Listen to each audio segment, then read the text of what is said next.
नमस्कार मित्रांनो. आपण सगळेच आयुष्यात काही ना काही शोधत असतो. यश, पैसा, आनंद, समाधान किंवा स्वतःची खरी ओळख. पण कधी विचार केला आहे का, मी सकाळी उत्साहाने का उठावे? माझ्या आयुष्याचा खरा उद्देश काय आहे? जपानमध्ये एक सुंदर संकल्पना आहे इकिगाय. इकी म्हणजे जीवन आणि गाई म्हणजे मूल्य किंवा कारण, म्हणजे जगण्याचे कारण.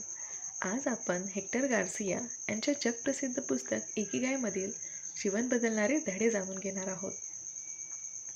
भाग 1. ओकिनावा, दीर्घ आयुष्याचे रहस्य. जपानमधील ओकिनावा हे जगातील सर्वात जास्त शतायुषी लोकांचे ठिकाण मानले जाते. तिथले लोक 90 ते 100 वर्षे जगतात. पण फक्त जगत नाही, ते आनंदी, सक्रिय आणि निरोगीही असतात. त्यांच्याकडे मोठ्या गाड्या नाहीत, प्रचंड संपत्ती नाही, पण त्यांच्याकडे एक गोष्ट आहे, एकिगाई. त्यांना माहीत आहे की ते का जगत आहेत. त्यांचे प्रत्येक दिवस अर्थपूर्ण असतात. म्हणूनच ते वृद्धत्वालाही हसत सामोरे जातात. भाग 2. इकिगाई म्हणजे नेमकं काय? इकिगाई 4 गोष्टींच्या संगमातून तयार होतो. पहिलं म्हणजे तुम्हाला काय आवडते, ज्या कामात तुम्ही वेळेचे भान विसरता. दुसरं, तुम्ही कोणत्या गोष्टीत चांगले आहात, तुमची नैसर्गिक ताकद. आणि तिसरं, जगाला कशाची गरज आहे, तुम्ही इतरांचे जीवन कसे सुधारू शकता. आणि चौथं म्हणजे ज्यासाठी तुम्हाला मोबदला मिळू शकतो, तुमचे कौशल्य, आर्थिक मूल्य कसे निर्माण करू शकतो. जेव्हा या 4 गोष्टी एकत्र येतात, तेव्हा आपल्याला आपला इकिगाई सापडतो. भाग 3. व्यस्त रहा पण तणावात नाही. पुस्तकात एक महत्त्वाचा संदेश दिला आहे. कधीही पूर्णपणे निवृत्त होऊ नका. इथे अर्थ असा नाही की सतत कामच करत राहा, तर आपल्याला आवडणाऱ्या गोष्टीमध्ये सक्रिय राहा. ओकिनावातील अनेक वृद्ध लोक 90 वर्षांनंतरही बागकाम करतात, चित्र काढतात, संगीत वाजवतात, मित्रांसोबत वेळ घालवतात. काम म्हणजे फक्त पैसा कमावणे नाही, काम म्हणजे स्वतःला जिवंत वाटणे.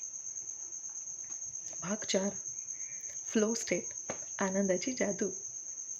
तुम्ही कधी एखादे काम इतक्या तन्मयतेने केले आहे का, की वेळ कधी गेला हेच कळले नाही?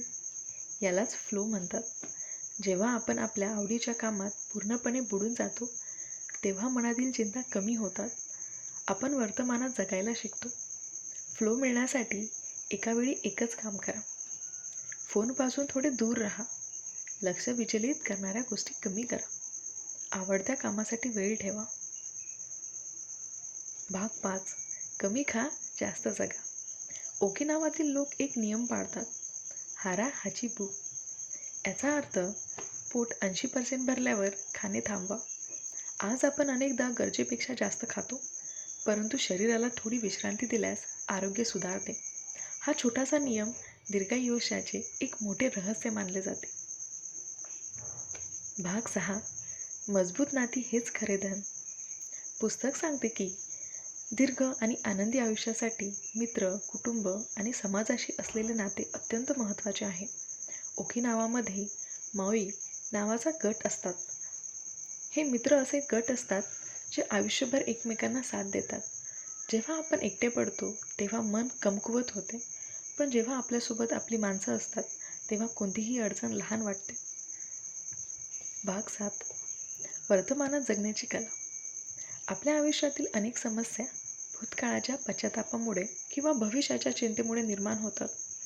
इकिगाई शिकवते, या क्षणात जगा, कारण काल गेला आहे, उद्या अजून आलेला नाही. आपल्याकडे फक्त आज आहे आणि आजच आयुष्य सुंदर बनवणं हेच खरं यश आहे.